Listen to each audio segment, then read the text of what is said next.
Vamos a comenzar entonces con esta sesión, con la sesión del día de hoy, que es una sesión fabulosa. Les va a gustar muchísimo. Es una sesión que, eh, insisto, es con la que vamos a terminar las herramientas de la escritura. Con el día de hoy terminamos estas herramientas de la escritura. Y pues va a ser una sesión importante, va a ser un poquito pesada porque nos vamos a enfocar todo en ello para acabar en una sola sesión, pero les aseguro que va a ser fabulosa. Eh, ¿Cuáles son estas herramientas que hemos visto?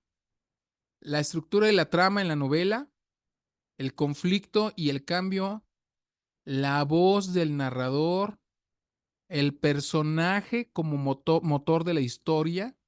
Ajá. Vimos también el tiempo y el ritmo de la narración, lo vimos en 2 sesiones, y el día de hoy terminamos con el espacio y el ambiente, es decir, la creación de atmósferas. Estas son las herramientas básicas para la escritura. Hoy terminamos con las herramientas. ¿Mm? Vamos entonces a pasar con el espacio y el ambiente. Les compartí la presentación, pero de manera un tanto torpe. No me cercioré de que siempre escribo el objetivo hasta el último y en esta ocasión no está el objetivo. De todos modos, no importa, el objetivo se los digo ahorita, pero ya ustedes ya tienen la presentación completa con el video cargado, ya para que no necesitan tampoco descargar el video, ahí está, y el video también ya está en el canal de Telegram, ¿vale? Bien, ¿cuál es el objetivo? Pues el objetivo de hoy es que ustedes comprendan, que comprendamos juntos la importancia del espacio y la ambientación en la narrativa. ¿Ah? Es fundamental para que desarrollen habilidades que les permitan crear atmósferas efectivas y realistas para sus proyectos literarios y reconozcan cómo estos elementos influyen en la trama y en los personajes. A través de ejemplos que vamos a ir viendo a lo largo de la clase y de ejercicios prácticos que se van a llevar a casa, ustedes, nosotros, aprenderemos a utilizar detalles concretos, a seleccionar elementos esenciales y a conectar estos componentes para construir espacios narrativos que enriquezcan sus historias y que permitan que el lector permanezca pegado a su libro. Ujú. Comentaba al principio, antes que Carlos se uniera a la sesión, y estoy revisando los trabajos lentamente. Escriben muy bien, oigan. Qué alegría me da leerlos, la verdad. Y estas sesiones va a venir muy bien el día de hoy. Pues vamos a comenzar entonces. Eh, Dice Miguel Delibes, dice que la novela es un hombre, pero también es un paisaje y también es una pasión. En esta definición, Miguel Delibes congrega 3 elementos: al personaje, a la pasión, que son las emociones, el motor de la historia de ese personaje, y al paisaje. Son los 3 elementos fundamentales. Pero también decía Hemingway, no te olvides de incluir el clima en tu maldito libro. El clima es importante, le dijo una vez Hemingway a, a John Dos Pasos cuando estaba enviándole una carta respecto a su libro de John Dos Pasos. John Dos Pasos tiene un libro fundamental que se llama Manhattan Transfer, que se lo recomiendo mucho. De Hemingway no hace falta decir más, les recomiendo todo de Hemingway, todo lo que caiga en sus manos de Hemingway, léanlo. Y este es el mensaje con el que yo quiero empezar. El clima es fundamental, es un elemento inseparable.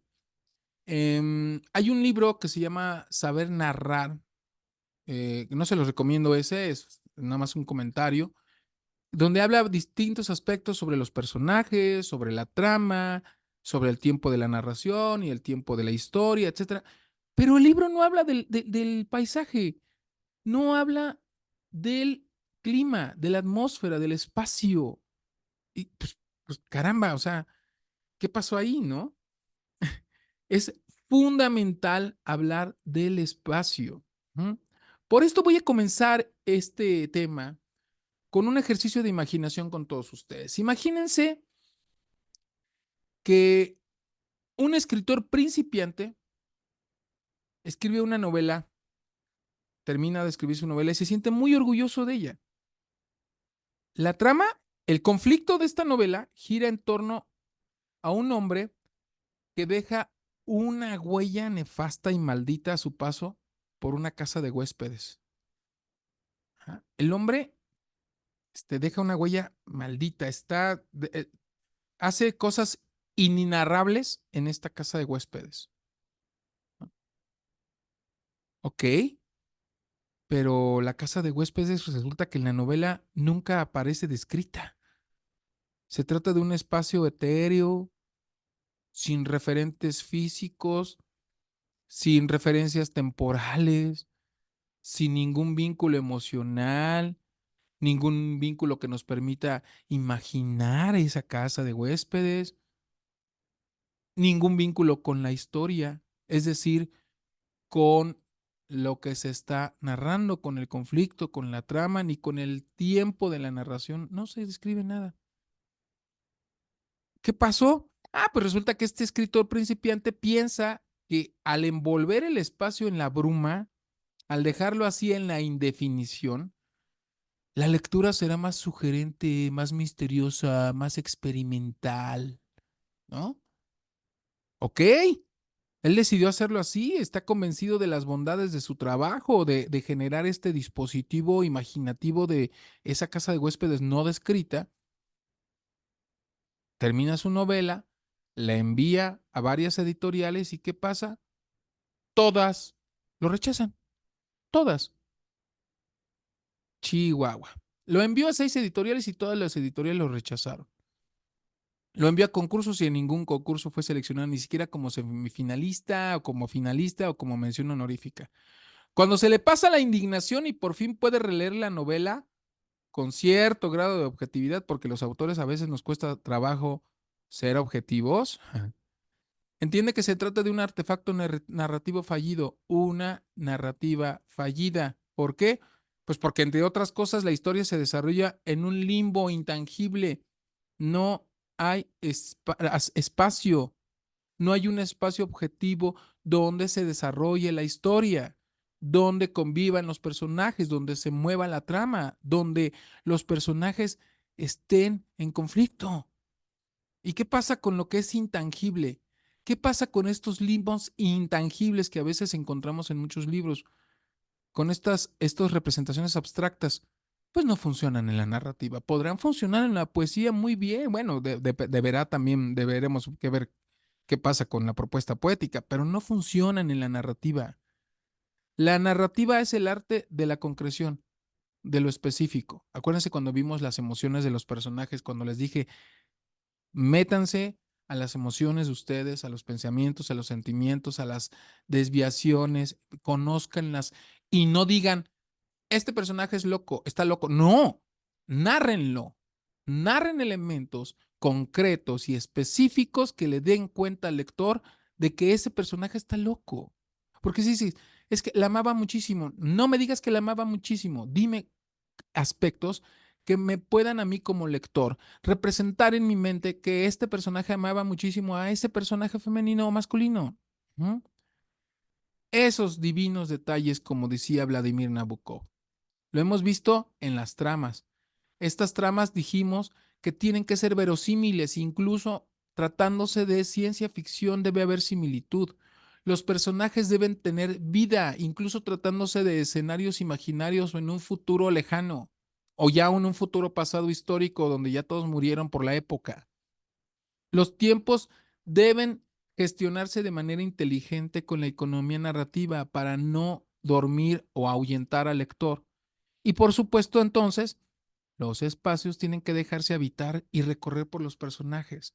Entonces ya hablamos de la trama, ya hablamos de los personajes, ya vemos del tiempo. Acuérdense, tiempo de la historia, de lo que se narra, la época, etcétera, y tiempo de la narración o del discurso, los verbos que utilizamos para dar cuenta del tiempo, para organizar el tiempo de lo que estamos narrando. Tan importante es el espacio que incluso les recomiendo que consideren a su espacio como un personaje, que le den el rango de personaje a su espacio. ¿Mm? Y este espacio debe ser lo suficientemente elaborado para que los personajes habiten en él, lo recorran, se confronten con él, para que el lector se identifique con ese espacio, para que ese espacio se convierta en una morada para el lector y que incluso pueda dibujarlo con su imaginación a tal grado que el lector se sienta como un habitante más de ese espacio, ¿no? Sería una exageración si afirmáramos que la ausencia de un espacio narrativo tangible imposibilita el éxito de una novela. Tampoco hay que exagerar. ¿Ah? Hay novelas fabulosas en las que el espacio es poco más que un mero decorado. Por ejemplo, en Una soledad demasiado ruidosa. ¿Ah? Eh, en esta novela, Una soledad demasiado ruidosa de un escritor checo llamado Bohumil Hrabal, este espacio apenas está sugerido, pero bueno, esta es una propuesta de él, sí le salió, pero es muy improbable. O sea, no porque le salió a un autor nos va a salir a todos. El espacio, la inventación son cruciales para que tu novela sea sólida. Ahora, fíjense muy bien, a la combinación de espacio y ambientación le vamos a llamar atmósfera, ¿sale? Espacio y ambientación que crean atmósfera. Ujú. En teoría literaria no se le llama espacio, se le llama espacialidad. Ojo, en teoría literaria, en narratología no se le llama espacio, se le llama espacialidad. Ajá. Y a esta espacialidad y ambientación, a esta atmósfera de lo que se está narrando, a esta estructura compleja, se le llama diégesis, que se combina con la historia, se le llama diégesis. No me interesa que se aprendan los conceptos narratológicos de la teoría literaria, no me interesa. Aquí este es un diplomado de creación y de escritura creativa, no de teoría literaria. Se los comento para que espejear a los teóricos literarios. Ajá, para espejear la teoría literaria y se lo comento nada más para que tomen nota, pero no me interesa que se aprendan los conceptos, me interesa que los escriban y que sepan aplicarlos en sus proyectos literarios. Ajá. Entonces, sí, efectivamente, la atmósfera, es decir, la combinación del espacio y de la ambientación, son cruciales para que tu novela, tu proyecto literario tenga solidez. Lo que Juan Rulfo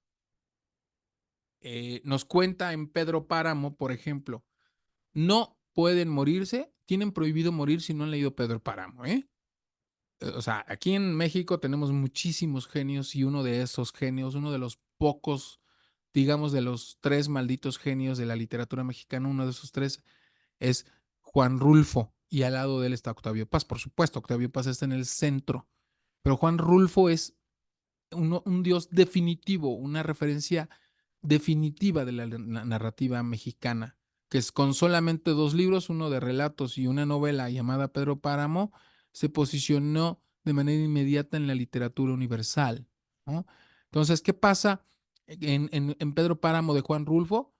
Pues todos los acontecimientos, la historia se narra en ese pueblo llamado Comala, ese pueblo sin ruidos. Fíjense, un pueblo sin ruidos. En el momento en que empiezas a leer, las primeras 10, 20 páginas están formidables de Pedro Páramo, formidables, porque te habla de este pueblo sin ruido. Es un libro del cual yo también regreso y siempre que regreso a este libro encuentro cosas nuevas. Porque es un pueblo con ruido, lo vamos a ver más adelante.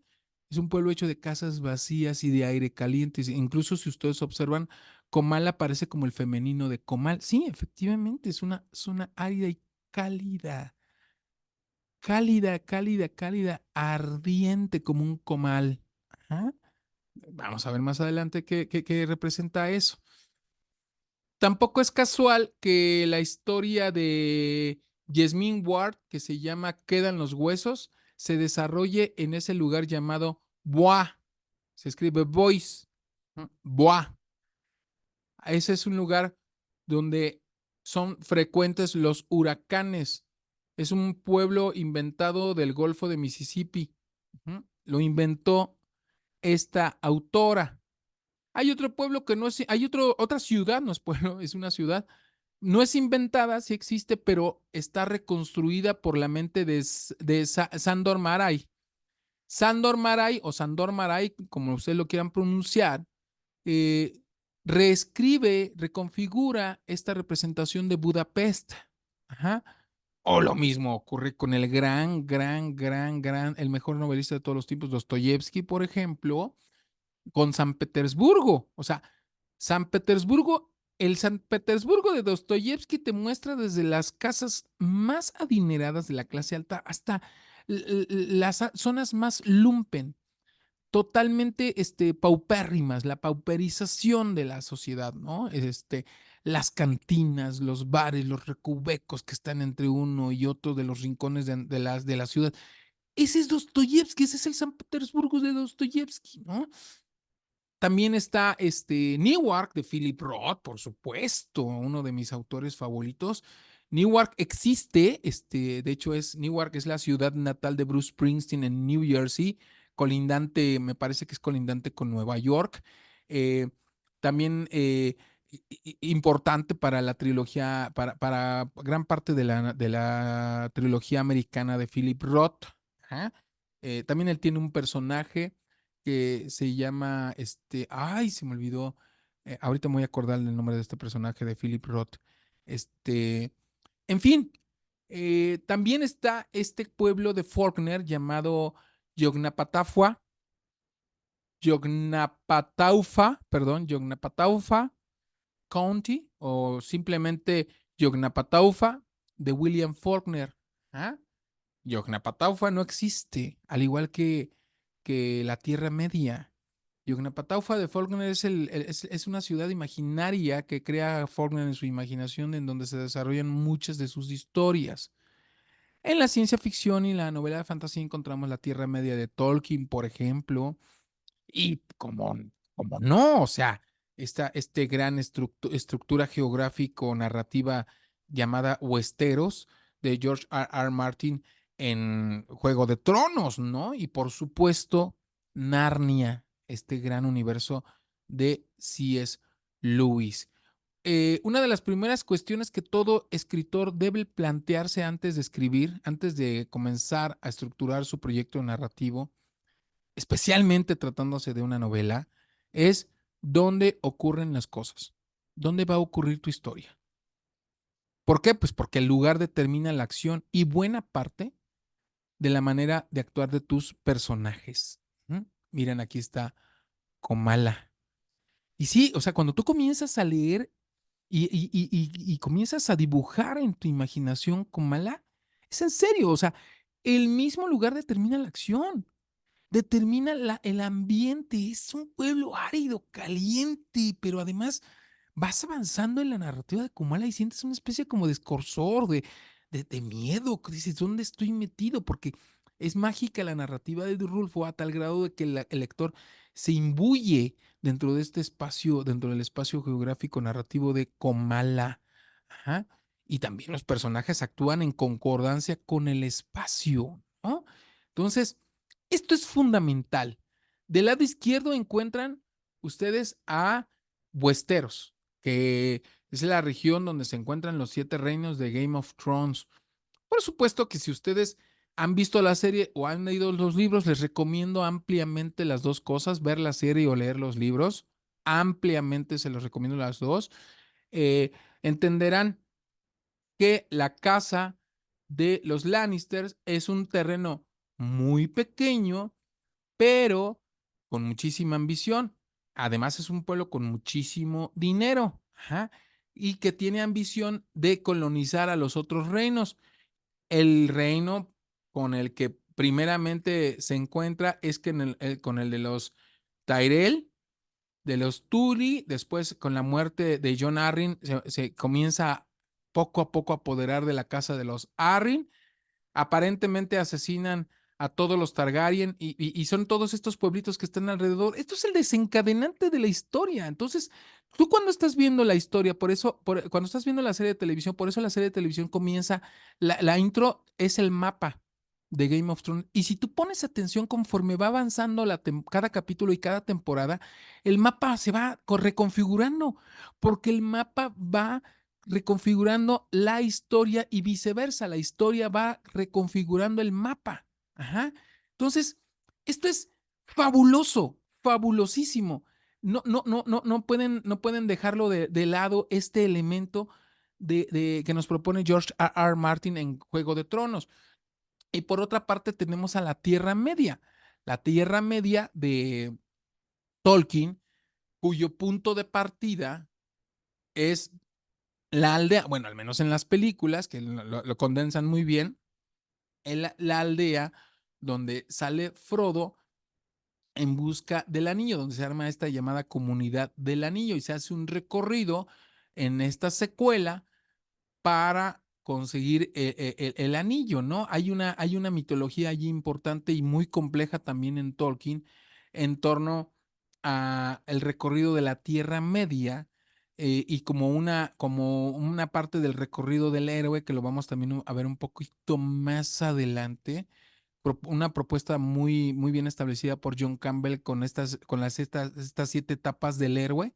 La vamos a ver más adelante, no se me vayan a confundir con eso ahorita, pero esto está muy bien vinculado con la región geográfica que inventa Tolkien para su narración, para su historia, ¿no?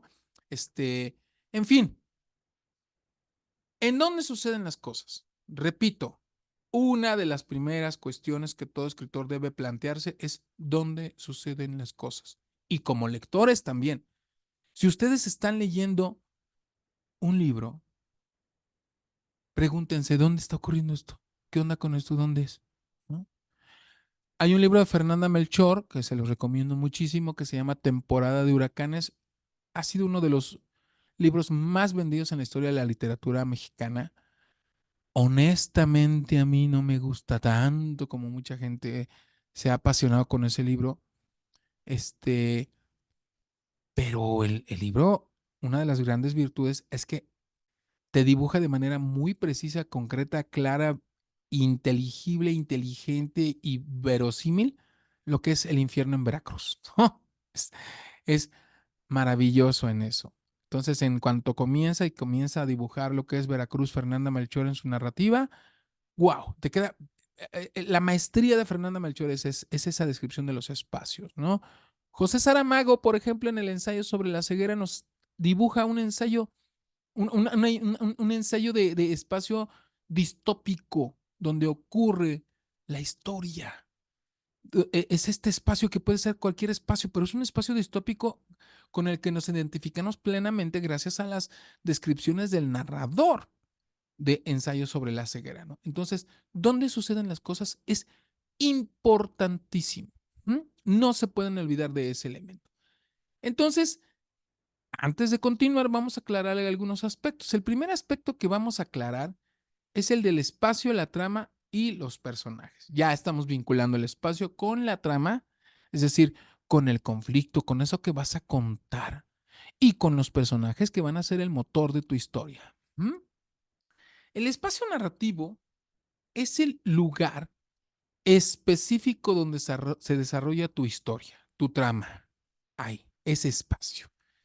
Ojo, es indisociable de los elementos que tienen que ver con el tiempo de la historia. ¿Qué quiere decir esto? No lo puedes separar con el tiempo de la historia que estás narrando.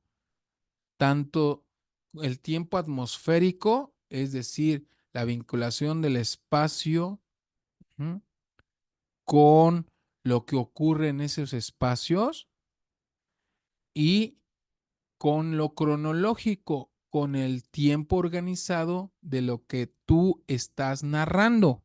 ¿Mm? Y por supuesto, con la ambientación. No los puedes separar.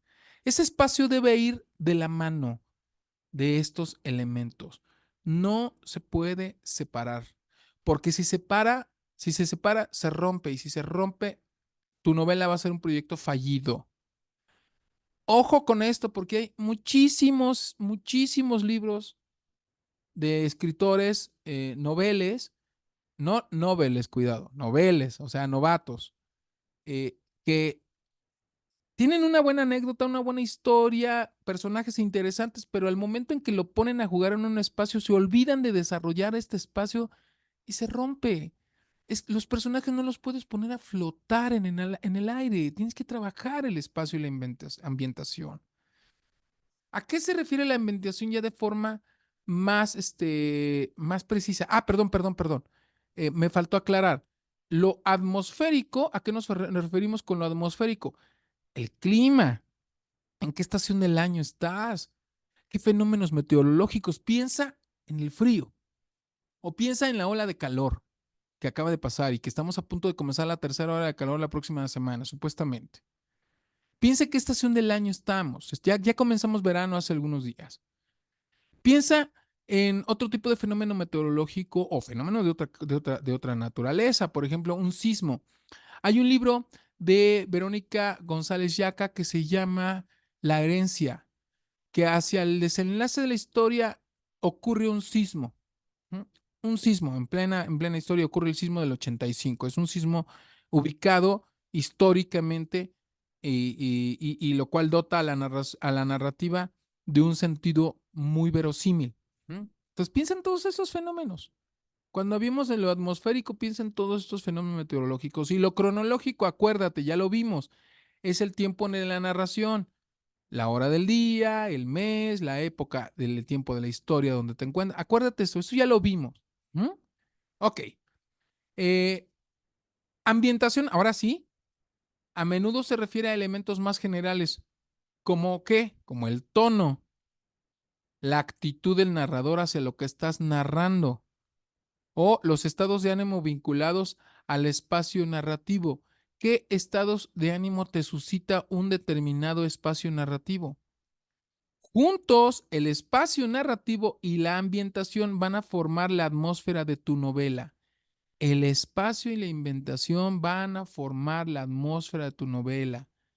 ¿Qué quiere decir esto? Van a darle su color emocional predominante, una novela oscura, una novela negra, no en términos de género, sino en términos de ambientación, una novela negra, lúgubre, o una novela alegre, esperanzadora, optimista, o una novela heroica, una novela que implica una batalla o una novela con un tiempo extraño, un tiempo que provoca que te quieras salir de ahí, que te ahoga, que te asfixia, que es como si estuvieras en una especie de alberca de tanta saturación de emociones y una atmósfera tan pesada que cuesta respirar. Eso se siente con Fernanda Melchor en temporada de huracanes, lo logra con maestría Fernanda Melchor. Te genera un ambiente asfixiante, tedioso, en el buen sentido de la palabra, tedioso de que es como si estuvieras caminando descalzo, o como si te estuvieran correteando para golpearte, ¿no? Ese lastre emocional se siente en las novelas de Fernanda Melchor porque logra establecer una atmósfera muy favorable hacia lo que está narrando. Bueno, pero si hay un maestro en el tema de la creación de atmósferas, es decir, en la vinculación del espacio narrativo con la creación de ambientes apropiados, ese maestro se llama Cormac McCarthy, queridos míos. Recientemente fallecido Cormac McCarthy, cualquier libro que caiga en sus manos, adelante. Una película basada en una, bueno, hay como tres, cuatro películas basadas en sus libros, pero hay dos en particular que les quiero recomendar. La primera se llama, Meridiano de Sangre, se hizo película, se las recomiendo muchísimo.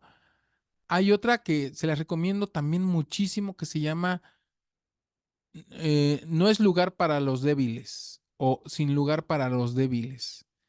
La película es agobiante. El villano es macabro, es uno de los villanos más este, sublimes de toda la historia del cine. Este, Sin lugar para los débiles, o no es lugar para los débiles. En inglés se llama No Country for Old Men, ¿no? Y otra que el libro y películas se las ultra archi recontra mega recomiendo, La carretera de Cormac McCarthy. Si hay una narrativa de desolación, son estos 3 libros, queridos míos. Ahorita me voy a quedar en Meridiano de Sangre, porque si pongo La Carretera o si pongo la otra, me voy a quedar hablando aquí como 3 días de esos libros. Es uno de mis autores favoritos. Se los recomiendo muchísimo, se van a enamorar de Cormac McCarthy.